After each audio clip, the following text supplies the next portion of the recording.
Hello, everyone, and welcome to the first talk in our lunchtime lecture series exploring the history of science. I'm Meagan Allen, Cain Postdoctoral Fellow here at the Science History Institute. I have the honor today of introducing our speaker, Antonella Sannino, and our narrator, Fabiana Moriello. Before I do, though, I'll just say a bit about the format of today's lecture. Dr. Sannino will speak for about half an hour, after which we'll have 15 minutes for audience Q&A. You can send in your questions during the talk using the chat function here on YouTube. You'll just need to log in, and we'll be collecting the questions from the chat for the Q&A. You can also email us your questions at lunchtimelectures@sciencehistory.org. That email address will be available down in the chat window through the talk. Also, I'll note that today's talk is captioned, which you should be able to turn on and off directly here on YouTube. Now I'd like to introduce our speaker for today. Antonella Sannino is a historian of philosophy with a primary interest in magic, alchemy, and science. She specialized in history and philosophy of science at University College London and at the Istituto Italiano per gli Studi Filosofici in Naples, receiving her PhD from the University dei Studi in Lecce. In addition to being an associate professor of history of medieval philosophy at the Università dei Studi di Napoli, l'Orientale, Unior, in Naples, Italy, she has been a visiting professor at Hill Museum Monastic Library in Collegeville, Minnesota, and Francis Yates Fellow at Warburg Institute of London. Our narrator, Fabiana Moriello, is a graduate student in foreign languages and literatures at the University of Naples, l'Orientale, where her thesis focuses on Thomas More's Utopia. She is also a contributor to Hermetic studies on the Biblioteca Filosofica Virtualis database, as well as its blog and social media pages. She is currently working with Antonella Sannino on manuscripts and rare books linked to medieval and Renaissance Hermeticism and to philosophy, science, and medicine in Naples during the reign of Robert of Anjou, or Robert the Wise, 1276 to 1343. Welcome, Professor Sannino, and thank you for being with us this afternoon.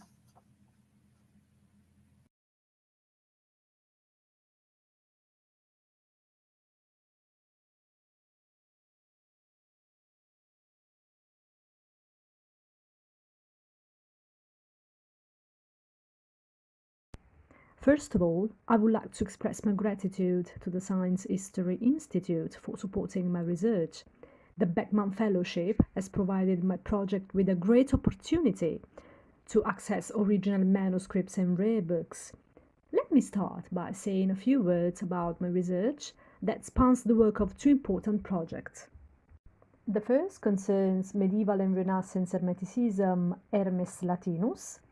I'm a member of the editorial board with David Porreca and Bruno Rochette of this project, Hermes Latinus, that provides studies and critical edition published by Corpus Christianorum, Brepold's Turnaround. The second deals with the philosophy and sciences, namely medicine, alchemy, theology, and so on, in Naples during the reign of Robert of Anjou, called the Wise King.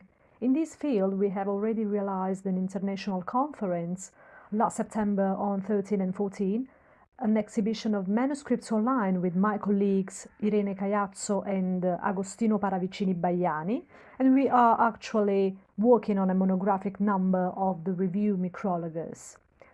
Let me start from Hermeticism. In this first picture, we see Hermes Mercurius Trismegistus depicted on the floor of Siena's Duomo. This work is attributed to Giovanni di Stefano and dates back to 1488. The title block below Hermes' feet calls him, I quote in the English translation, Hermes Mercurius Trismegistus, a contemporary of Moses. On the left, the two men to whom Hermes gives a book are probably the humanist and Arabic sages and are represented as receiving the divine gnosis from Hermes. On the right, on the sign against which Hermes is leaning, we can read, I quote from the English translation that comes from Asclepius 8, and God, Creator of all things, from himself generated a visible God. That means the Word, and this was the first and only in whom he was delighted and strongly loved his own Son, who is called Holy Word. On the pages of the book we can read, Egyptians received the letters and the laws, which refers to Hermes' role as inventor of writing, art and legislation. In this second picture, we see St. Louis of Toulouse, crowning his brother Robert of Anjou, and this is a painting by Simone Martini, commissioned from him by Robert of Anjou during the artist's stay in Naples around 1317. It shows Robert being crowned by his elder brother Louis of Toulouse, who was made saint in 1317. It is now in the National Museum of Capodimonte in Naples. Who was Hermes?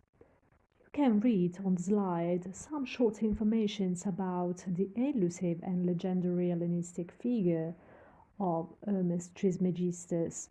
This figure was originated as a syncretic combination of the Greek god Hermes and the Egyptian god Thoth. Hermes received the appellation Trismegistus, meaning 3 times great. It derived from statements in the emerald tablet of Hermes Trismegistus that it knows the 3 parts of the wisdom of the whole universe. The 3 parts of the wisdom are alchemy, astrology, and theurgy. The Pymander, from which Marsilio Ficino formed his opinion, states that they called him Trismegistus because he was the greatest philosopher and the greatest priest and the greatest king. The texts of the Hermetic writings are usually divided into 2 categories, the philosophical and the technical Hermetica.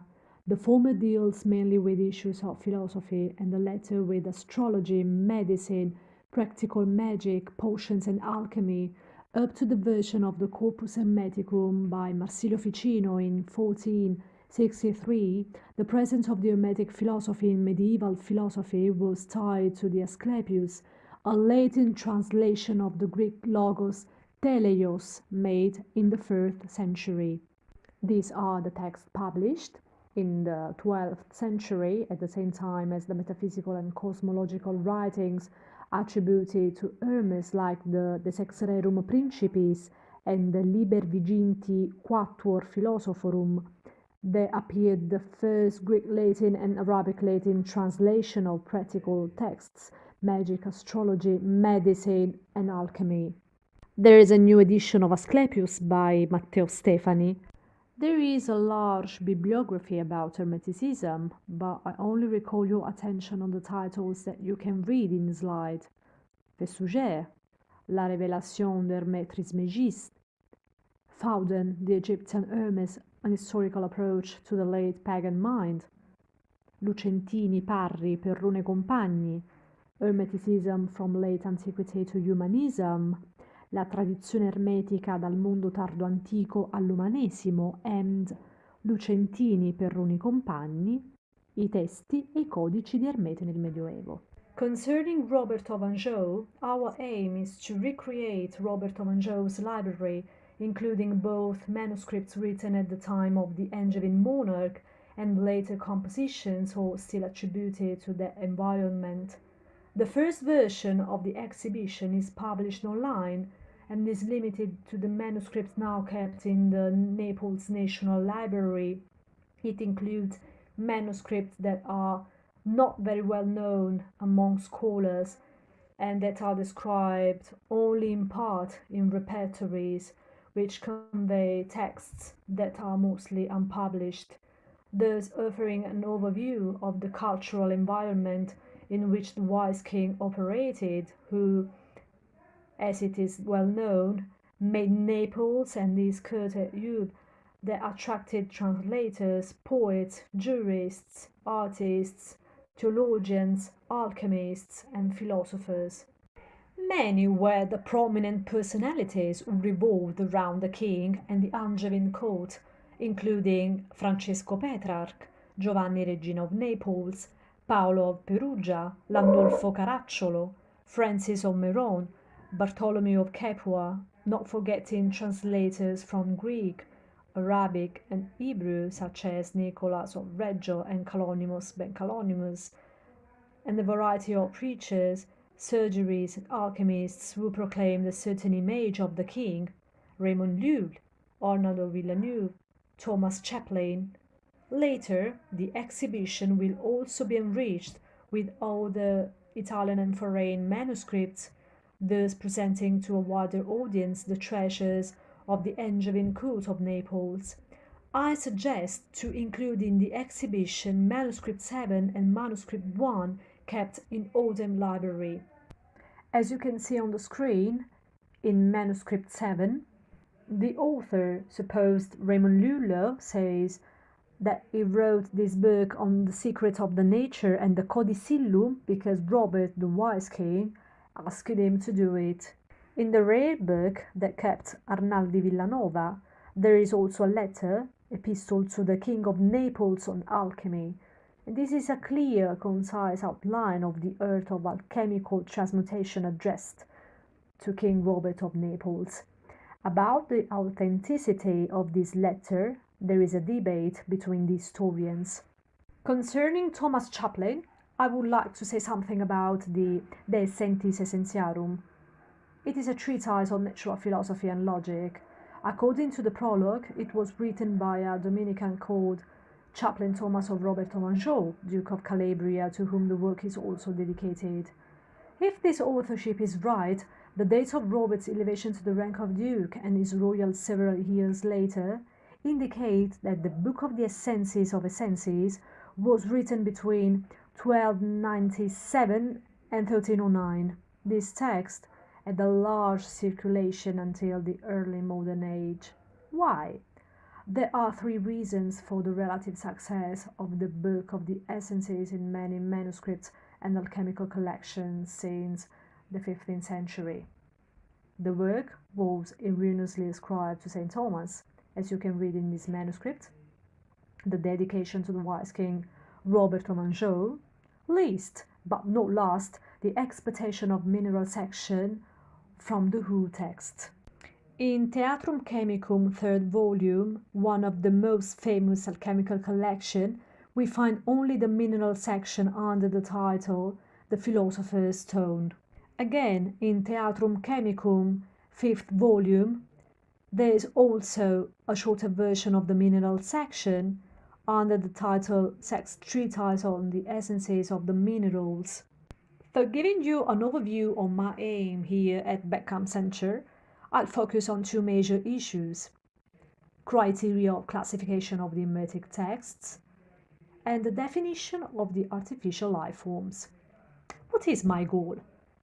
It is the identification of the so-called conceptual constellation that, born in the Middle Ages, become constitutive of thought in the early modern period.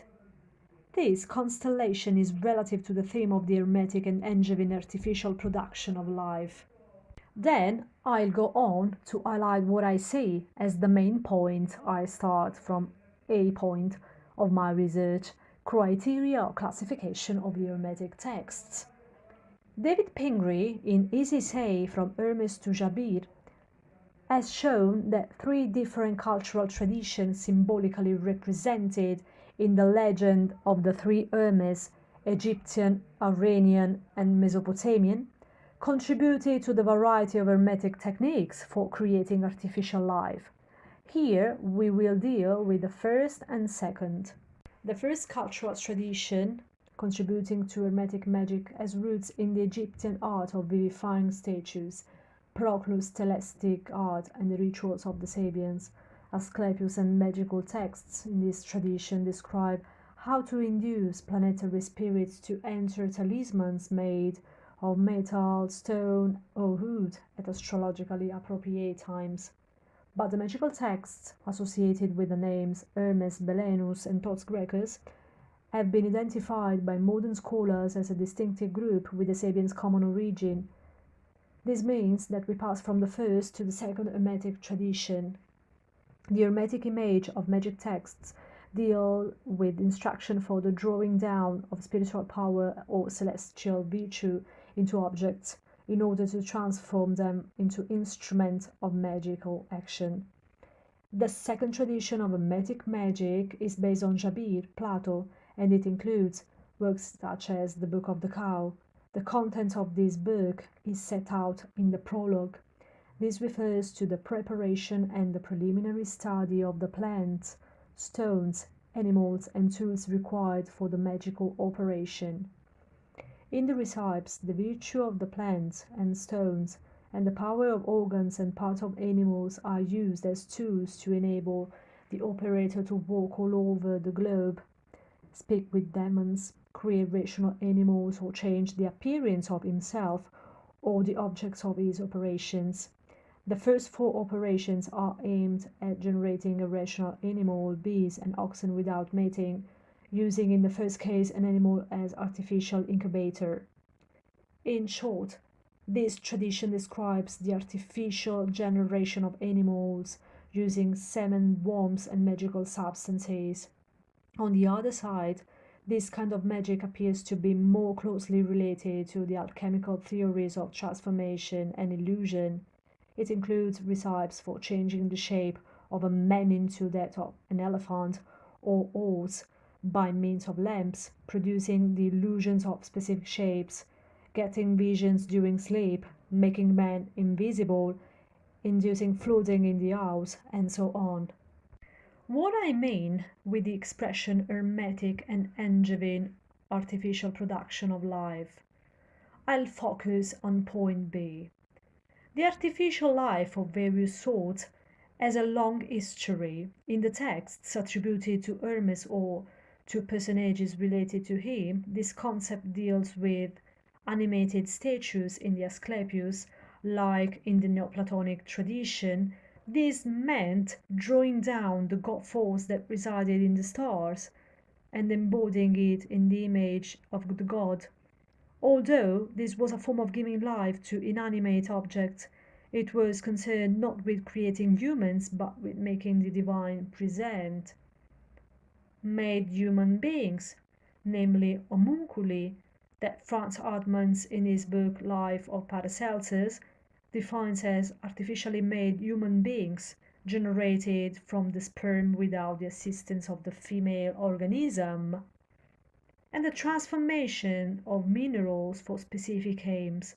This idea was very common in the alchemical literature, but I'm involved only to the Hermetic writings and texts written under the kingdom of Robert of Anjou.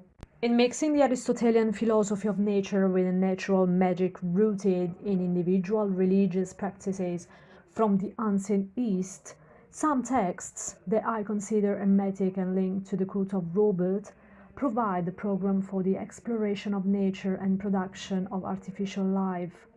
Relevant case studies are the Hermetic dialogue Asclepius, the essay on Lunatica, the Book of the Cow, the translation of Arabic Kitab al-Nawamis, the Essences of Essences dedicated to Robert of Anjou, the Book of Secrets of Pseudo Raymond Lull, written according to the author for Robert, the Wise King. In my previous paper, I have already shown that the Book of the Marvels of the Word is linked to the second tradition of Hermetic magic, which is also based on Plato, Aristotle, and Galen, and includes works such as the Book of the Cow. 30 recipes were excerpted from these. Both works are centered on how magic operates to create artificial life. So, we have identified the Book of the Marvels as an hermetic book of secrets and experimenters. Based on this definition, we have then proposed new alternative and additional criteria for the former attribution to Hermes, thus inaugurating a new phase of research on Hermeticism to also include the Book of Marvels under the authorship of Hermes. Because the magic in the Book of the Marvels of the Word can be located specifically as organic magic linked to the alchemical transformation, which originates in the property of things, a 12th century Latin translation of Ibn al-Jazar's Kitab al-Kawas, and the Book of the Cow. Both of these texts are linked to the Book of the Essences. Maike van der Lugt, as well as William Newman, has also suggested that the connection between the properties, the Book of the Cow and the Book of the Essences needs further investigation, which is what I'm trying to do. So, following this path of research that demand much greater attention, I try to delve into the work of the experimenters and Hermetic magic alchemy from the Middle Ages to the early modern time as traced in the following texts. The Essay on Lunaria is a text of the first Hermetic tradition. The original version was composed in the Hellenic era and attributed to Hermes Trismegistus, so this means that we should classify the text as belonging to the first Hermetic tradition, but when it was translated from Greek to Arabic, it received influences from the second tradition. And the Essences of Essences, that is a text dedicated to Robert of Anjou, and of the second Hermetic tradition. From the point of view of content, how do these two texts function to create artificial life? The essay on Borixa represents an attempt to situate magical practices within a broader natural philosophical framework linked to alchemical and magical transmutation and to medieval theories on artificial life. The Essences of Essences, like its sources, the Book of the Cow, reveal a debate on spontaneous generation of animals given as examples that are relevant to alchemical transmutation and transformation. This tradition describes also the artificial generation of animals using male sperm, semen, worms, and magical substances. I'd like to discuss in more depth the implications of the content of a short text, the Essay on Borixa, contained in a short version in the Ottoman Manuscript 1. This manuscript doesn't contain an incomplete version of the text, as some scholars assumed, but a shorter one. It deals with astrological botanic, magic, and alchemy. It shows in different sections the properties of the tree, called Borissa. On the screen you can read another short version of Capitulum Hermetis de Arbore quae dicitur Borissa. This short version is kept in a manuscript now in Bethlehem at Lehigh University Special Collection Codex 10. Under the title De Arbore Borissa et Eius Virtutibus, we can read Capitulum Hermetis de Arbore quae dicitur Borissa. Bera Segre Roots has discussed this text in I Herbari di Hermete. The manuscript mentioned in the paper attribute the text to Hermes Trismegistus with the title Essay by the Most Wise Hermes about the tree that is called Borissa and Lunatica. Segre Roots lists 6 manuscripts that include this text, noting that the differences between them are numerous and significant. Another scholar, Marco Ponzi, has studied this text and has provided transcription of 2 different longer versions kept in the Manuscript Cambridge, Trinity College, the Hermetica Lunatica, and in Cambridge Corpus Christi College, 395. In Manuscript Otme 1, that according to the catalogue of the Otme Library was written in northwestern Italy, possibly in Bergamo, Milan, Pavia, or Como between 4027 and 4047, anyway before 4038, the discussion of Herba Lunatica Borixa starts at F3R and ends at F3V. The plant is not illustrated and it has leaves of blue color. It is born without leaves and it grows up in relation with the waxing and waning of the moon. This element is very important because the property of growing up and growing down according to the lunar rhythm comes from an Arabic alchemical text linked to the second Hermetic tradition, Ibn Manil. There are various recipes or secrets that concern the transformation of mercury, copper, dry iron, silver and gold. The last 2 concern the use of the plant as an elixir of youth and the use of the gold produced with Lunatica to make a magical ring granting dominion on people and demons.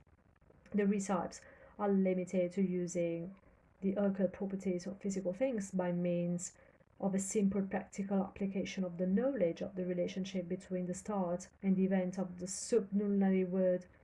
Therefore, it is a type of alchemical and talismanic magic that includes the following elements: alchemical transformation of minerals, astrological knowledge, the figure to be engraved, the material, also organic like milk, used.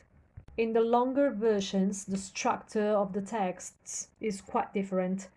Title, description of the plant and of its relation with waxing and waning of the moon. Incantation, prayer one should recite when picking the plant, missing in the welcome manuscript. Alchemical use of the plant for the transmutation of metals and more details on the appearance of the plant. The plant as an elixir of youth. List of specific locations in which the plant can be found, missing in the welcome manuscript. The fact that the most specific locations are in northern Italy could suggest that this version of the text was written there. And how to use the gold produced with Lunatica to make a magical ring granting dominion on people and demons. The Trinity manuscripts include several other uses of the ring. The welcome manuscript, such as the Oddman one, includes a description of an image to be engraved on the ring. Such description is missing in the Trinity manuscript. It is also noteworthy that the title of the chapter is different in the Trinity manuscript. Instead of the attribution to Hermes, the prayer to be recited when picking the plant is mentioned. I'd just like to finish with the words of a famous author of the 13th century, William of Auvergne, one of the most prominent witnesses of the appeal of the two Hermetic traditions about the possibility of artificially producing the most elementary forms of animal life. He writes, "For this reason, in order for the Christian religion to be fully affirmed and fully valid, it has been determined that if someone were to do such things in such a manner, he should be considered wicked and evil, and that he accomplished these things not by means of the virtues of nature, but with the aid of demonic power. But specialists in such matters are not surprised at this feat, but rather glorify the Creator alone in them, knowing that nature alone, in accordance with this omnipotent will, operates both in the customary manner known to man and contrary to custom, not only in new ways, but producing new things."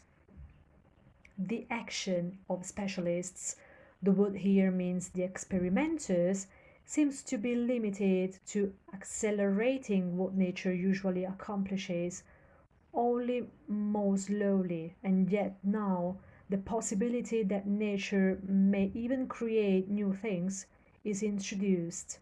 This possibility recalls the concept of invention by which man, in a text of the second Hermetic tradition, the book of Nabatean agriculture, contributes to producing new things in nature, that is, artificial life forms.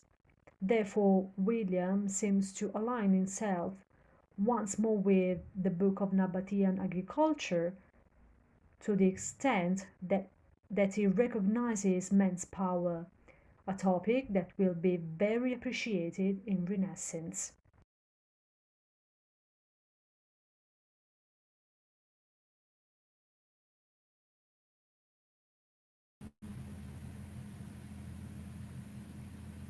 Thank you, Professor Sannino. That was a great talk, very fascinating. So we have a few questions in the chat. So the first question, why do historians think there was a shift from the first cultural tradition of Hermes to the second tradition? What were the factors that precipitated this shift? Thank you so much for this question. It's a very good question. It is not easy to give a short answer, but I'll try to do. Concerning the first tradition, we have to recall that, for example, a famous text like the Asclepius received a great influence from Egyptian theurgy, particularly about this influence concern the cult of the statues. The statues in the Asclepius were inanimated, but the men with some particular rituals, it was able to introduce the life in the statues. This is an example of the first tradition. So we start from an animated object. The statues, it's inanimated. Basically, in the second tradition, we don't have inanimated things. We have animated things. We have animals, for example, in the book of the cow. And the other question is that also the Asclepius that deals with the first tradition, when it was translated, it received influences from Iranian tradition. I don't know if my answer is enough. It's enough clear. Anyway, we have many magic texts, many other magic texts that was originally written in Greek. When these texts were translated from Greek to Arabic, they received influences from the second tradition. So I think it should be better to talk about a link, a relationship between the first and the second tradition.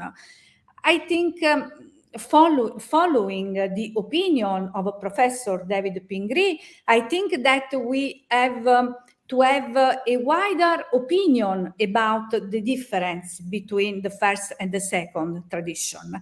This difference, it is not so clear because the text, through the translation from Greek to Arabic, received influences from the Arabic culture. And so we pass from inanimated objects to animated objects. We have the same example for Capitulum Borixa, for example. The first version of this text was in Greek. So according to the catalog of the Hermetic text, this text is a text of the first tradition. But we have studied the Latin translation. This Latin translation received a lot of influences from Arabic sources that comes from the second tradition. That's all. This is my answer. All right. Thank you. I think you've touched on this a little bit, but what language are these manuscripts originally written in? Are they written in Greek? This is another question we have in the chat. Yes, for Capitulum Boris, for example, the original was in Greek. So the first version is very old. It comes from the 3rd century before Christ. And the translation was made only in the 12th century. Anyway, we for the project of the Hermes Latinus, we are going to study when it is possible all the version, Greek, Latin, Arabic, and also Hebrew, when it is possible. For example, in a volume already published, the Latin title is Astrologica et Divinatoria. Everyone can read the different version of this text I repeat, in Latin and Arabic. For example, some edition made by Professor Charles Barnett. Thank you. All right, another question has just come in. I am interested in the use of the word artificial. The word artificial has Latin origins and could mean art and human contrivance at the same time. So is this word a modern word that's adapted to the historical context, or a word that is used by the authors themselves? Yes, it's a very good question. We don't have in the text the expression artificial forms of life. It's our interpretation of the description of some operation that imitate the works of the nature, but this operation is not a natural operation. So the works is an historiographical word. So the word is an historiographical word. Okay. What word would you look for in the Latin or in the text that you're working on, in the Greek originals? In the Greek original, so when I find description, for example, of I'll give an example from the book of the Essences, where is described a particular form of human. You can read that this form of life is not a man, is not a woman, but it is something that lives. But it was generated only with only by the male semen, without the assistance of the woman. So this particular form is not a natural form of life, and we historians call a artificial, something that imitates the nature. But I'm sure you know better than me, for example, in an author like Roger Bacon, the question is, the problem is present. Yes, absolutely. All right, we have one more question. So you mentioned that these books were dedicated to the king. Was there any purpose, cultural motivation, or social interest that drove these animal and plant experiments?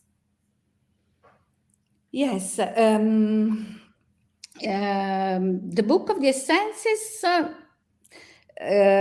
was one of the many books dedicated to Robert of Anjou. Why? The Book of the Essences deals with alchemical operations. So we think that the wise king was very interested to promote a culture that can change the quality of the life of his kingdom. So the alchemy, in this text, we find a receipt that describes the receipt for the you. So it should be very useful for the wise. It's a political strategy, no, for the king. We have found so many Latin texts dedicated to Robert of Anjou. There was a famous book from Sabatini, Napoli e la cultura angioina. This scholar, if I I am not too sure about the date. I think 1974, 75, so many years ago. This scholar wrote that there are a lot of texts dedicated to Robert of Anjou. And we are trying to make a census, to make a list of all these texts. And this, until now, we can say that we have texts involved in alchemy, in medicine, and also in moral philosophy.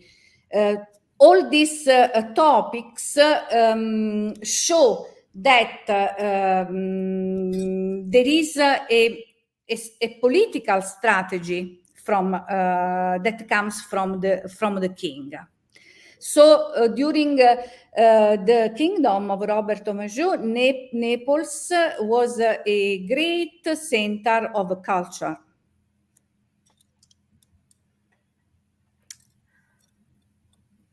Okay. Looks like we have time for one more question. I think one more is coming through.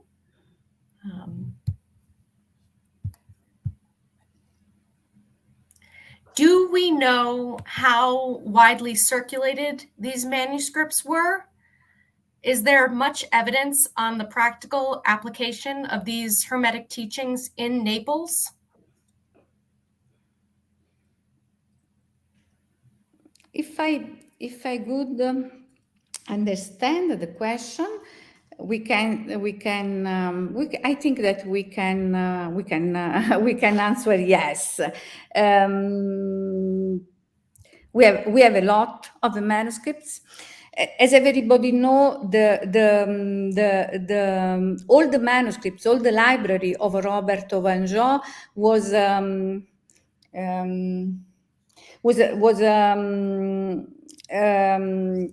was spread, but in Naples, anyway, in Naples there are a good number of manuscripts, and it is interesting, in my opinion, that many of these manuscripts, everybody know that many of these manuscripts are in Paris, but it's very interesting that many others are in Pennsylvania.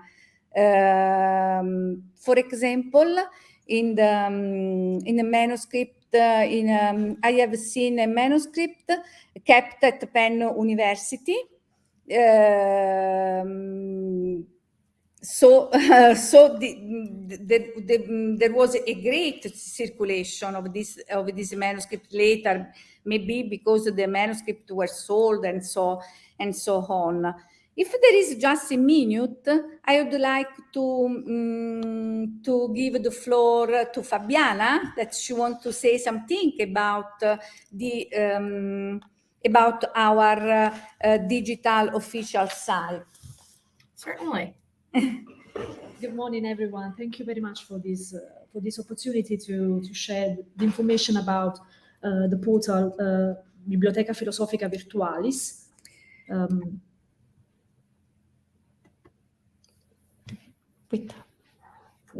Just without the official website is www.bibliotecafilosofica.bphb.eu. And this is a project realized by Professor Sannino with sponsorship of Campania region. And it comprehends a constantly updatable portal in which there are medieval and Renaissance texts. You can reach the website also from YouTube, Facebook, and Instagram. And so it aims to focus on these manuscripts, on continuity, discontinuity, and social and cultural transformations of the history of the culture. And the principal goal of this portal is the fact that the portal is also accessible to scholars. Through the access to through the access of the digital manuscripts, the comprehensive online bibliography can represent a contemporary approach for all the scholars. But at the same time, this portal is useful because it appears to be appealing for a wider public, and so it goes outside the disciplinary boundaries of the philosophy, so everyone can reach the website and can know more informations about these manuscripts. And also there's a particular part called blog, in which there are also some videos about Hermetic tradition, for example, and also some important characters of the alchemy of the early modern age, such as John Dee, for example, or Daniel Sennert.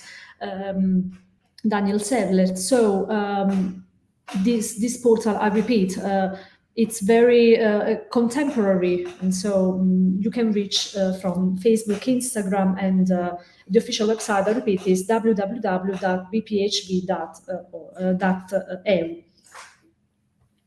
Okay, thank you for that. Thank you for sharing that. Well, it looks like we are out of time for questions. So I'd like to say thank you again to Professor Sannino for a fantastic talk, and to Fabiana for doing such a great job narrating. Thank you to all of you for joining us today. Have a great afternoon. We will see you next week. And for more from the Science History Institute, including updates on all of our virtual programs and events, you can follow us online. We're at scihistory.org on Twitter, Facebook, and Instagram. Thank you. Thank you. Thank you. Bye-bye. Bye.